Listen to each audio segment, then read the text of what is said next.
Basically, I put down the two center lines. These corners have to be as square as you can get them. For a little arch like this, you can use a square to sort that out. But up on the floor, it's going to be really big. It's over 11 feet, the long, and the short will be about 7.5 feet. So rather than use a square, I'm going to use a 3-4-5 method. So what I'll be doing up there is have a reference line at the top, and if you're not familiar with 3-4-5, then one side is 3 feet, one is 4 feet, or any units of measurement, and then to join them should be 5, and that makes a square corner. I'm going to times it by 4, so I'm going to do this will be the 4 foot side, times 4 will make it 16. Yeah. So the 4 side will be 16 feet. I'm just doing rough markings here. This will be the 3 side, times 4 will be 12 feet. I'll put a nail in here, whoop, and scribe it at 12 feet. Let's say it's like that. And then I'll put a nail in here, and this should be 5, times it by 4 will be 20, and I'll scribe at 20. And where they cross, I can put a line straight up to this point, and now this line and that line are perfectly square. And then from there I will measure down, use that as a reference to get the center line for that. This side I'll measure off that to get this center line. Once the center line's done, it's 11'2" is the big one I'm doing. But this one, let's suppose it's 24 inches. Then you would mark 24 on the long axis. I'm going to do it from the center point, so that's 12 inches that way, 12 inches that way. And if that is, I don't know, 16, it's going to be 7'5" on my real one. 16, half of that is 8 inches. So you mark that, and that's the actual size of the ellipse you want. Now to draw it, you measure this, which as we know is already 12 inches, from the center to the long side, 12 inches. Put a nail in here, hook on, and I'm just going to cheat on this. Put that long axis at an angle till it crosses. There it is, 12 inches. Same on this side.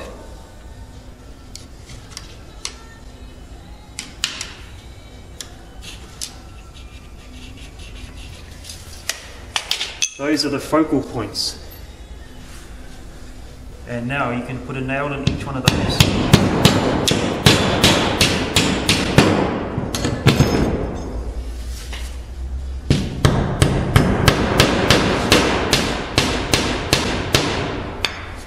I'm going to put a nail in the end.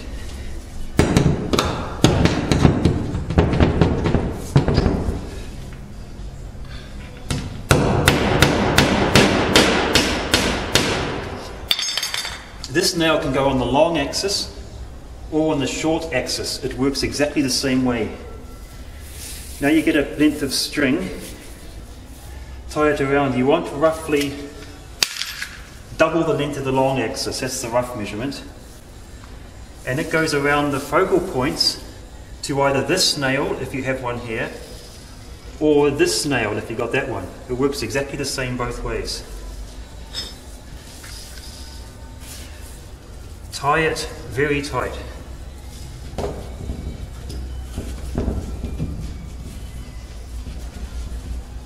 This string is polypropylene. It has very little stretch in it, which is quite important. The more it stretches, the more it distorts and messes up the shape of your ellipse. The one I'm doing, the main one, 11'2", it takes almost 20 feet, in fact more than 20 feet of string. So no matter what string I use, it's going to stretch. To solve that problem, I'm going to use not aircraft cable, but picture hanging cable. It virtually eliminates the stretching problem. Once you pull it straight to get the kinks out, then it's very stable. It's only about $3 for 25 feet.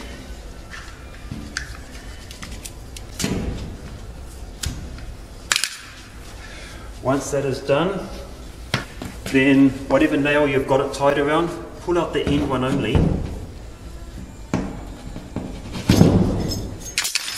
Leave the 2 focal point nails in, and it goes something like this.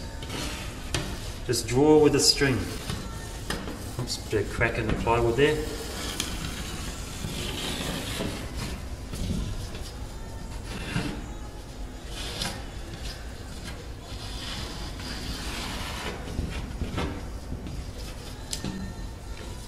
And you can see just by little discrepancies in how I hold it, it can twist like this. It can cause a bit, so one thing is to, however you hold the pencil, make sure you do that the same all the way around.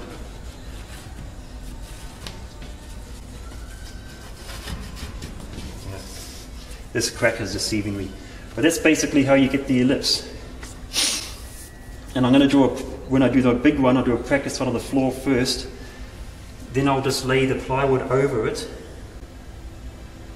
till it's all covered, and then I'll do it again, holding it as careful and stable as I can with even tension.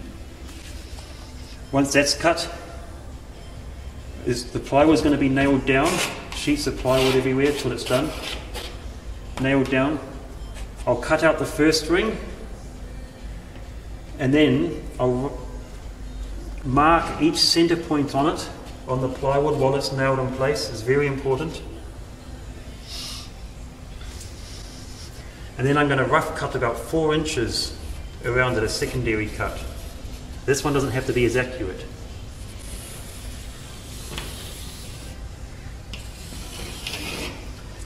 Then I'll take those away, put them down, have them marked which piece is which, because it's going to be made out of about 4 different pieces because it's so big.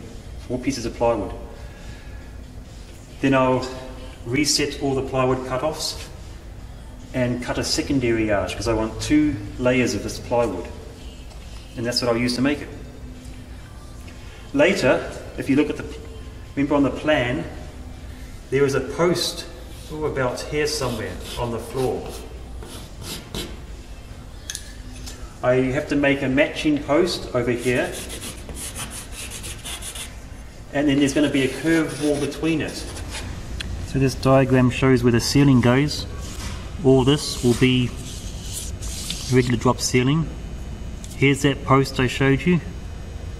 There'll be another one here with a curved wall around it. And this portion of this ceiling is going to have a large ellipse that will be recessed about 3 inches. I don't want to do just a round wall with a single radius point, but I want it elliptical to follow the parallel of this. That means once I've got those drawn in accurately in relation to this, I'll decide on how far away I want it. And on this example, let's say I want it 6 inches. Then I will add 6 inches to all the axis points. Then I will use that same method. There, in this case it's 18 from the new axis point. Reset my focal points, and then reset the string, and now I can have a parallel ellipse through there. And I'll lay plywood over those drawers once I've drawn it on the floor, lay plywood down, and I'll cut out 2 plates to build a rounded wall with. Okay. Hopefully that explains what will be missed in the poor sound quality when I do the real one.